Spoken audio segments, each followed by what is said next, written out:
In the March 2025 edition of Sound on Sound magazine, we reviewed the Trinnov NOVA room correction system. Our team also paid a visit to long-term Trinnov and NOVA users James and Mark of PresentDayProduction to find out how they've put Trinnov calibration to work in their studio. We're recording this to tape. Good, I've come prepared. So my name's Mark. I'm a fat, grumpy mastering engineer and have been for several decades. You've been doing it since the 10 Commandments were written, haven't you? That was it, yeah. I polished the original stone that they were hewn into. It's been a while. And I'm James. I'm the resident tech wizard, chief wrangler of ones and zeros, and I'm good at pretty much everything that Mark isn't good at, which I think is everything. It's pretty much most of it these days, yeah. We'd been aware of Trinnov for many years, and Paul Mortimer from Emerging, the UK distributor, he came up and he gave us a demo of the original ST2 Pro in 2021 and took us through the calibration process.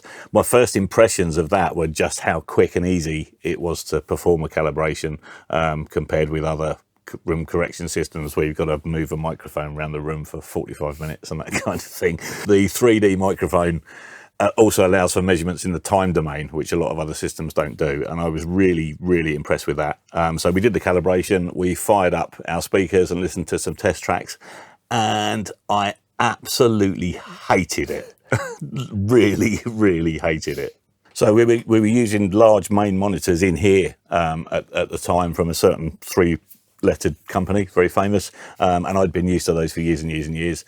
They were a ported design with an active analog crossover on the front end, and everything just sounded really harsh. It was those speakers are quite often perceived as being quite mid-forward anyway, and all of a sudden they were really mid-forward, and it just sounded harsh and horrible.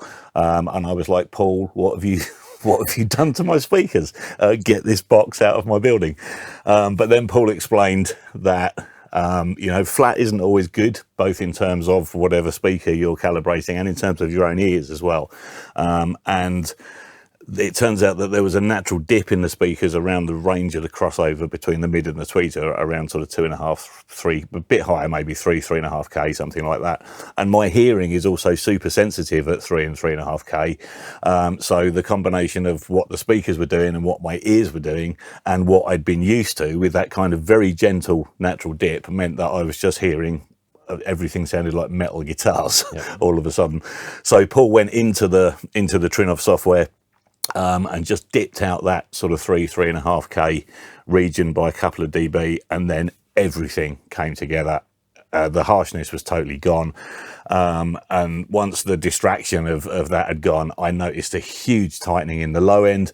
But what really kind of impressed me was that desk reflections seemed to be minimized. I don't know how it was doing that, and what it was doing in the time domain, so what it was doing with the phase response of speakers and room as a combined thing, meant that the stereo imaging, which was very good anyway, was just suddenly insane. It was like you'd got a center speaker in a surround system. The phantom center was incredible. The extra sense of depth was incredible. And at that point I thought, right, okay, we need to hang on to this box for a bit longer and put it through its paces a bit more. So shortly after that, Dolby Atmos was really starting to grow in the industry and get popular, and we developed our own monitoring system, the mums, which have become quite popular now. These speakers right behind us. While the speakers measured pretty well anechoically, any room issues are typically exacerbated once you move into Dolby Atmos. Obviously, you've got room acoustic issues to take into consideration. You've got the fact that you've now got 12 speakers all firing at you all at once. And so you need some kind of calibration system to tidy that up. So we bought a Trinnov MC Pro, their multi-channel system, and we were using that to calibrate the system and the room with fantastic results. It really enabled us to forget where the speakers were. Yeah. It just sounded like a ball of sound around us rather than multiple speakers, and it enabled us to focus on the fact that it's an object-based format, not a channel-based format. If you want to pan something between the right front and the right surround speaker, it will sound like it's in the middle, you know. Yeah, that was really important, and that was really helped by what the Trinnov was doing as well. So that and a combination of mindset and slowly sort of learning about the format. So Initially, it's you've got speakers around the room. This is one of the reasons why Dolby recommends you hide your speakers behind fabric in an Atmos room, because you tend to naturally pan stuff. You think channel based. I'll pan this to the left. I'll pan this in the center. I'll pan this to the top right ceiling speaker. We very quickly got out of that mindset, and the Trinnov really helped with that, because all of a sudden there weren't channels anymore. There was, as James said, just a sphere of audio. And I experimented fairly early on. Once we got our system set up, Dolby came in and helped calibrate it as well, and helped get all the speakers physically in the right position. I downloaded just a sample of a B, and just panned it around the room, and you could pan it, and again the speakers completely disappeared, so the B could be there, or it could be there, or it could be there, and that was great fun just playing with that. And that's when I thought, right, okay, yeah, we've really got the system dialed in now. But the important thing to note with this is that it isn't a replacement for acoustic treatment. Anything you can do in the physical domain before any kind of room correction processing that betters the room is going to take much of the heavy lifting off the processing and give you much better results. So, for example, there's nothing you can do about the reverberation time of a room. You can't correct for that with a box or software. You need to kill those reflections in the room. It's the only way you can do it. Similarly, we found that we had a 180 or 140 hertz bass issue in the room, floor to ceiling, that we'd never really noticed before, but the Trinnov was making that quite apparent. So that was then a case of moving the listening position to that frequency area being in a peak rather than a dip, because if you're in a dip at the listening position, it doesn't matter how much you try and boost it, it's still physically cancelling out. The physics of the room are still causing that to physically cancel it out. So you can add 24 dB, and then all you're doing is running out of headroom in your speakers and using a massive amount of amplification. Over there, you'll get a massive peak of 140 hertz, but at the listening position, it's still a cancellation. So we sort of moved the listening position so that then became a peak and not a trough, and then you can EQ it out and you can flatten it. So whilst it's fantastic at calibrating the room, it's not, you can't just go into a rubbish room with rubbish speakers and press calibrate and hope that you're going to be in sterling sound all of a sudden. It kind of doesn't work like that.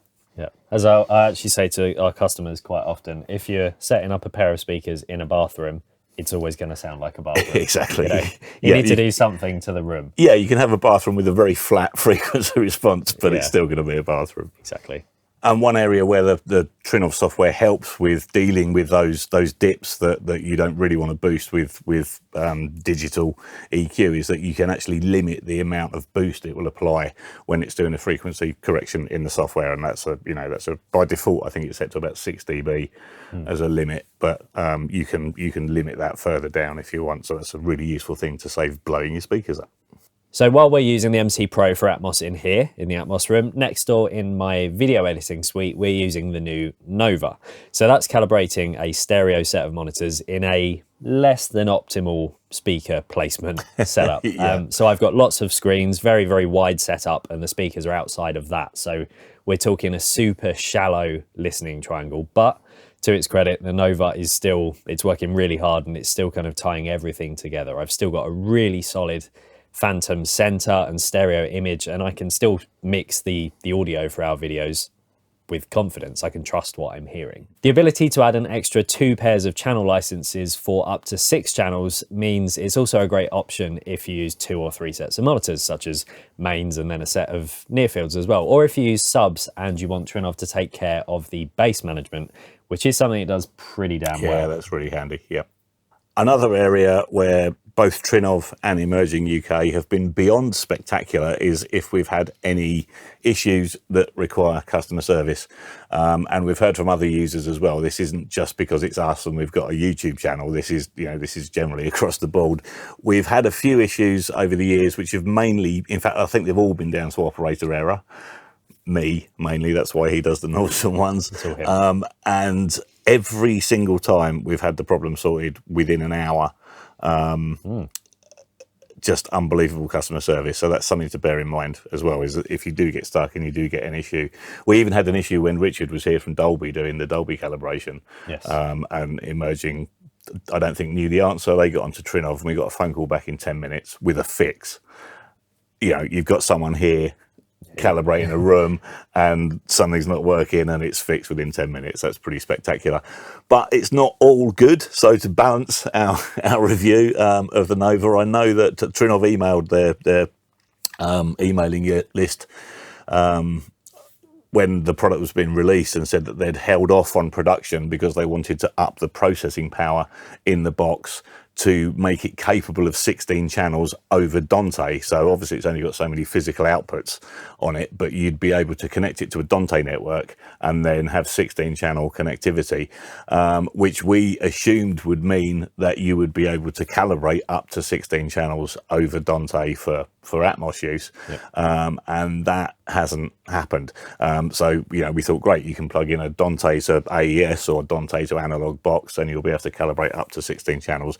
That hasn't happened. It's still only capable of 6 channels at the moment, and there's no news of that. So, a case of buyer beware. If you are thinking of buying a Nova, hoping to upgrade for Atmos use in the future, then that might not happen. You might need an MC Pro or a Demon still if you want to calibrate for Atmos. The only other negative is with La Remote, or Larry Mote, or even Larry as we call him. Larry. Good old Larry. The volume control is one of the best we've ever encountered. It's a beautiful magnetically detented control. It screams high quality. It just feels premium when you're turning it and you get those gentle clicks. It's like a really high quality detented mastering. It feels really great to use in the physical world. Fantastic. But as Mark said in our original YouTube review of Larry, the screen on it literally looks like it came from a Nokia phone from the 1990s. It's just about readable from straight above, and nowhere else at all at any other angle. And the lines that connect the buttons to the text on the screen that explain what each button is doing in the various menu pages are just really awkward to trace, especially when you can't see the screen very well, and they're confusingly placed as well. And this isn't a cheap addition to the Nova by any means. It's a fairly high priced product. So I'd have expected better from the screen for sure, which is so bad. We literally only ever use the volume knob and the dim and mute buttons. So maybe Larry Light with just those 3 things on it and a cheaper price point might be a good future product, and a software upgrade so that the text is next to the button that it's trying to convey the functionality of on a Larry Mark II, I think. One other area in which the Nova has kind of unexpectedly helped us is that we're quite often selling mums to other studios, and we're going out and we're installing them there. And that gives us a very easy and quick way to measure speakers in room and see if the room's causing any issues that can then be dealt with fairly easily, because it just gives you tons of data up on the the new calibration wizard on the Nova is very well done. It's much better than the old Trinnov, which looked a little bit like a Pac-Man interface. The new one it's quite nice Nintendo, wasn't it? Yeah, it's nice and polished, and it works every time. The range of studios we're installing the speakers in ranges from kind of high-end, professionally designed and implemented facilities like School Farm in North Essex, to little 3x3 meter cube bedroom studios that are less than optimally acoustically kind of designed and treated. And the Nova turns out to be, a fast, effective, reliable measurement tool. And one thing that I really do like about it, which some other software does, but just the fact it's all in one package and it's dead easy and fast, is the fact that you can get all the data from amplitude to phase to group delay, every single thing you could want to know about that room and how the speakers are working in it, all on one screen, nice and quickly. And then from there, you can kind of work out what you need to change with speaker placement, room treatment, and just kind of get the listening environment as good as it can be based on that information. And that's one reason why we tend to recommend the Nova to our customers. It's just a solid solution. But when you first get it, don't calibrate and just forget. Don't just trust it and that's it. Go with it. Use the measurements to educate yourself on how the room's behaving, and then see if you can physically address those issues first, rather than just kind of brute forcing them with software. That's the best way. It's like, if you can't sing, don't get a better microphone. get some singing lessons. It's really good to show you what your issues are within the room. Yeah. Like, for example, we now know that we've got a 140 hertz issue here. So the best thing we can do is put in some extra ceiling trapping, some deep absorption that will help solve that floor to ceiling issue, and then go back and recalibrate with the Trinnov, and then all of a sudden that's not having to deal with that so much anymore, and it's gonna make for a better end result. It won't make a £300 pair of monitors sound like a £30,000 pair. It just can't do that, and it won't solve basic issues like first reflections and major room modes. For that, you still need good, well-placed physical acoustic treatment. But when you get those physical issues as under control as you can, it really will take the system up to the next level. And it does become pretty hard to live without it when you get used to it. I wouldn't want to be without it now. And I find that if I have to work in other studios as well, where I'm using an unfamiliar monitoring system, if I can plug in the Nova,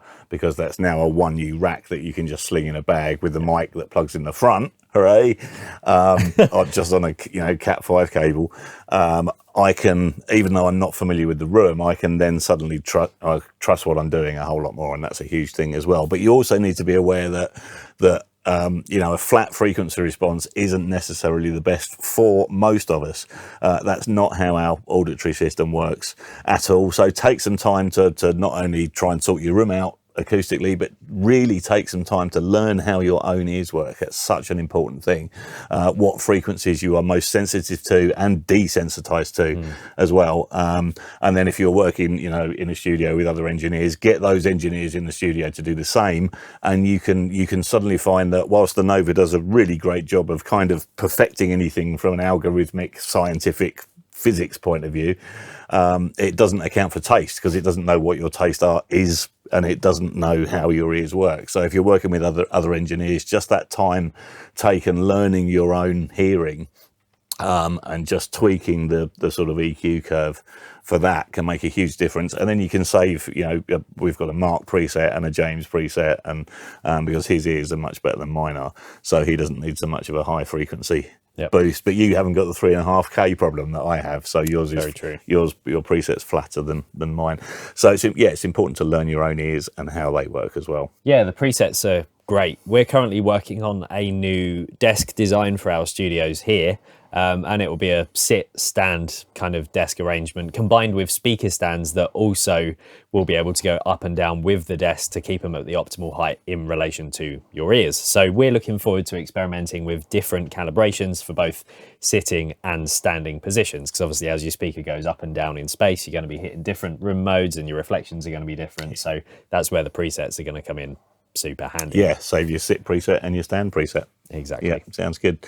We've also got different calibration profiles as well, saved depending on where the cat is, who's currently wandering over there, whether he's asleep, because he's quite a big boy. So if he's asleep on the desk, he sucks up all the bass. He does, yeah. He adds quite a bit of acoustic absorption to the desk reflections. So we've got the cat on the desk and cat not on the desk preset as well. You can probably hear him crunching biscuits in the background. So yeah, I think that's probably all we've got to say about the Nova. We love it. We love what Trinnov are doing. There's an enormous amount of very clever science that goes into all their products. And we want to say a huge thank you to Sound on Sound as well. Happy 40th birthday, and you were my education when I was his age. So thank you very much indeed, and long may it continue. Thanks for watching. If you enjoyed this video, please be sure to like and share it, and subscribe and click the bell icon so you know when we upload new content. Also find us on Twitter, Instagram and Facebook.